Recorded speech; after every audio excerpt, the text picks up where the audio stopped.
So recently I put out a video and it highlighted some of the most awkward moments ever seen within the Survivor reunion show. However, I deliberately left out moments from one season, as honestly the entire reunion show for that season was just one massive cringe fest. And yes, that season is Survivor Caramoan. Every moment of this reunion resulted in some uncomfortable viewing, so I thought I must talk about it within a video of its own. For all those that have subscribed to the channel, you are a bunch of legends, and all individually deserve to be cast and to win the game of Survivor. But to the 80% of you that are not subscribed, well, you're also a bunch of legends for viewing my content, but come on, help a man out by clicking that subscribe button. It's quick, it's free, it's easy, and it could assist me greatly, so just do it. Alrighty, so it's time for some cringe. Let's get into it. It's time for the Caramoan reunion show. So the first glaringly obvious awkward moment of this reunion was the way that they tried to hide the fact that Brandon Hance was not present. So for those who haven't seen this season, Brandon had a little bit of a meltdown and altercation to say the least, and this was with the specialist, Philip Shepherd, and due to this, he was not allowed to attend the reunion show. So Survivor really tried to conceal that Brandon was not present by putting all the pre-jurors seated in the audience, rather than to have them on stage with the rest of their cast. Now, one great thing I personally think about the reunions we have seen previously were the interactions with everyone in the cast, to talk to some of the early boots, to see how they felt about leaving so early and if they had any regrets or what they would do differently. Seeing essentially half the cast just chilling in the audience was not only a terrible move from the sense of the reunion show, but also pretty undermining and discrediting to these contestants that took the time out of their lives to compete in what is essentially a form of entertainment. They also tried to cover this as well, saying the new set they were using could not accommodate all 18 contestants. But unfortunately, their cover was blown when a Survivor Philippines contestant confirmed the exact same set was used for their season and all contestants were on the stage. Many of the contestants who basically weren't included in the show were extremely disappointed and shared this disappointment on social media for wasting their time. Even Eric Reichenbach, who was on the main stage, said this reunion was a farce, and even those on stage weren't included and instead Probst preferred to talk to the likes of Boston Rob and Rudy Bosch. So firstly with Boston Rob, there was basically a sector of this reunion dedicated to Rob promoting his book, the Boston Rob Rulebook, in honour of the great Philip Shepherd, who constantly talked about using the BR rules as he played the game. And with Rudy Bosch, may he rest in peace, I have absolutely no idea why he was included, or why this video of Hatch sending him a message asking him to put sunscreen on him was also involved in this season. But I guess Jeff just had too much time to kill with limited contestants to speak to.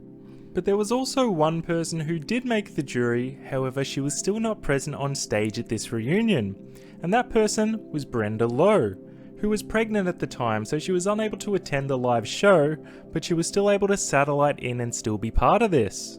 Now, a lot of this segment regarded the relationship between Dawn and Brenda, and cringe is absolutely the only word to describe it. Jeff came down really hard on Dawn and how she treated Brenda by voting her out after Brenda helped her out on such a personal level. Yeah, I mean, seriously Dawn, I mean, come on. How dare you vote someone out in Survivor? How dare you vote someone out in the game of Survivor that you were friends with? That's just absolutely not cool. It's not at all what the game was designed to do at all. I mean, just seriously, unbelievable. Just not cool. Absolutely not cool. It's not cool. But seriously, Dawn talked about how many people actually abused her on Twitter after the show, so much so that she had to deactivate her accounts, and I personally felt really bad for her within this segment. Jeff basically kept interrupting her, even when she was trying to explain herself, to the point that he basically forced her to apologise to Brenda again, which was just so bizarre to me. It's not like Brenda already attacked her in the Final Trouble Council or anything, but no, Dawn was the one who had to apologise for taking her friend out of a game involving voting people out. It was just one of the many crazy segments featured in this reunion. And well, if you thought all the cringe ended there, you thought wrong, as we also drilled in on Malcolm being the last fan favourite crowned this season, obviously being an extremely popular player. And we also got to see him be an unbelievable actor in The Bold and the Beautiful, which obviously made his acting career absolutely take off. Then Probst took another trip into the audience to talk to a sweet and obviously incredibly nervous girl, to put all the pressure on her to say why Malcolm is so wonderful. And when she was asked, she kinda just nervously mumbled and said, because he's really competitive? To which Jeff obviously replied, oh yeah, it's because of his hair, yeah, it's gotta be the hair. She just seemed really uncomfortable and also a little embarrassed to be included within this segment of the reunion show. So really, every single moment of this reunion show was quite difficult to watch at times, and for good reason. It resulted in it being a very controversial and unpopular reunion as soon as it was aired. When CBS felt the need to randomly talk to previous players and audience members more than the cast that was actually playing the game, to hide really one of the biggest stories of this season in the Brandon versus Philip rivalry, you know it's going to make for some awkward and cringeworthy moments. Whilst the future of reunion shows is quite unclear at this point in time, we can only hope we do not get another one as uncomfortable as it was in Survivor Caramoan. So I'd be interested to know, are there any other Survivor reunion shows that you've personally found difficult to watch? Make sure to let me know down in the comments below. Also, if you haven't hit that subscribe button yet, make sure you do to stay tuned to more cringeworthy videos just like this coming in the future. As always, thanks to each of you for engaging with my content. It really means a lot, and this channel would not survive without you. This is Analytical Strategy signing out once again, and I'll see you on the next one. Bye for now.